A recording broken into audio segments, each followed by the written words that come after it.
বিবাহিত মহিলাদের বিয়ের পরে ভুল করেও এই 3টি জিনিস পরা উচিত নয়। শাস্ত্রে এমন অনেক কথা বলা হয়েছে।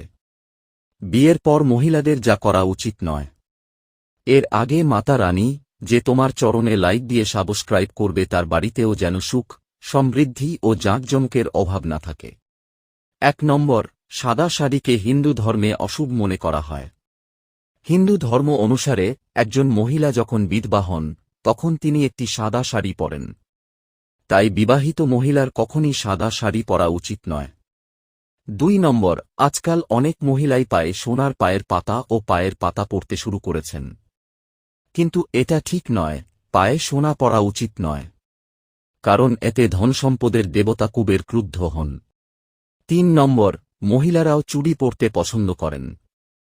তবে ভুল করেও আপনার হাতে নোংরা কালো চুড়ি দেওয়া উচিত নয়। বিশেষ